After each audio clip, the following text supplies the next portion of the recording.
What up everybody? So today I'm going to be doing something a bit different, and it's actually something that I've never done before. What's that? I'm going to be using all these paints right here to paint one picture. Every single color here I'm going to use on the canvas to complete one picture. Now this is going to be pretty interesting. It's either going to be really good at that or it's going to be absolutely terrible. We're going to see how things go along. Now before we get into things, we're trying to grow this channel to 5K and beyond. Thank you guys so much for the support so far. All you got to do is hit the like, but most importantly hit the subscribe button. I'll give you a minute. All right, let's get into it. Now, as I do in my normal process, I start off with my underpainting as a guide, and these are water mixable oil paints. So in order, we got white, yellow, cadmium yellow, cadmium orange, cadmium red, magenta, ultramarine blue, cobalt blue hue. We got phthalo green, burnt sienna, and ivory black. Now here I'm just mixing together a skin tone, get a skin tone going with some undertone of that magenta. I really love the magenta in this set. And even in this painting, I wanted to try and do something different for the skin tone than what I would typically do. So I mixed in a few more colors than usual to make it stand out a bit more and kind of bring everything together, even though I don't know where this is going, but I just wanted to try something different and see if I can work off of that instead of going with what I typically do. The whole point of this is to challenge myself with using the various colors and trying to see what I can do in a 1 to 2 sitting for a painting. And this was a really good challenge for that. This brought out a lot of great ideas, and it also let me explore a bit and get loose with my style than I typically would. Now here, going in with this purple tone, the magenta, and the ultramarine blue, I absolutely love this color. This color is amazing. It's beautiful. I wish I can do more paintings where I can add it in because it just stands out and it is phenomenal. So I decided, you know what, I'm gonna make the whole mass this color in different tones. So I add in a bit of titanium white to mix it up a bit. Now, if we look on the color wheel, opposite is that cadmium orange. At this point in the painting, I'm feeling pretty good about it. It's not that bad. So I'm gonna let it dry for a few hours, let it get tacky, that sweet spot that oil paints get, and then I'm gonna go on with my next layer and then progress from there. Using a color wheel in this process really helped out tremendously.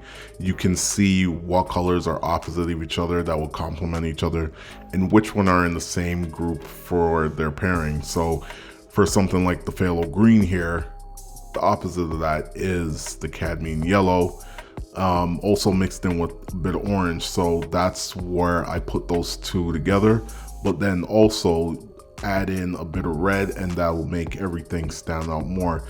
This is actually my first time ever using the phthalo green. I've never used this color before. I just never had any picture or reference or any thought of using it in any of my work. And my first time using it here, I actually really loved how it came out. It's a very strong color. And when you mix it with that titanium white, it just gives like a whole different tint to it. So now we introduce the ivory black, and I'm just using it sparingly for the background, and then I'm also going to use it for some of the shadows and tightening up some of the areas. Initially I was thinking to do the mask ivory black and then work from there, but I'm glad I didn't, and I just wanted to play around with the colors a bit more. I think if I did it ivory black from the jump, that would have produced a very flat, uninteresting looking picture. So it's a good thing that I didn't go with that. And like I said, with the ivory black, just tightening up some of the details. Another thing I should mention about the color wheel is that if you use colors that are opposite of each other, that will produce a dark color. So like a kind of like a black color, or it could produce a muddy color. So you definitely got to be careful with that. Now for the second layers, I'm just going in thicker with the paint. It's still kind of tacky and it's still kind of wet, so I'm not using any medium with the paint going right onto the painting here. I've already used the linseed oil mixed with some of that thinner earlier, so now I can just apply the paint straight on, and look how it just blends so beautiful. Look at that smooth, creamy blend that you can only get with oil paints. You're not gonna get this with acrylics. And I just love the color combination, and look how vibrant and opaque these colors are and how they stand out. I'm actually loving it at this point. It looks awesome. And like I said before, I love this color combination of the magenta and the ultramarine blue. Now when we go in with the yellow and the orange, it just helps tie everything together, and you really get to see this painting pop, and you really get to see it come to life. And I actually thought that Rey Mysterio would be a perfect subject for this painting because of the various costumes that he wears, and a lot of them are always vibrant and full of color. So I thought, you know what, he would be a perfect subject to put together for this experiment, for this art challenge, to see where things progress and go. So here I got all the colors back on the palette again, introducing that black to darken up some of those shadow areas.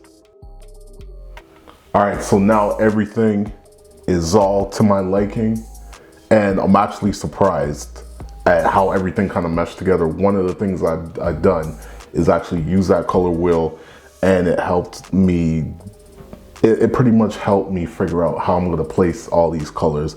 So next step is I'm gonna add in the final touches, and from there, we're gonna see what the final look is. You can let me know if it looks good or if it looks absolutely terrible.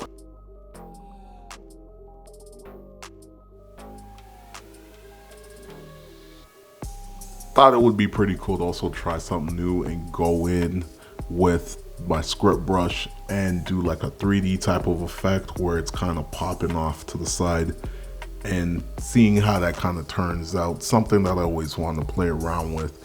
Also, if you're interested in using the same brushes I'm using in this video, I got the link in the description. Make sure to check it out. Here's the final look. The challenge is complete. 12 tubes of paint, 1 portrait. How do y'all like it? Let me know. Peace.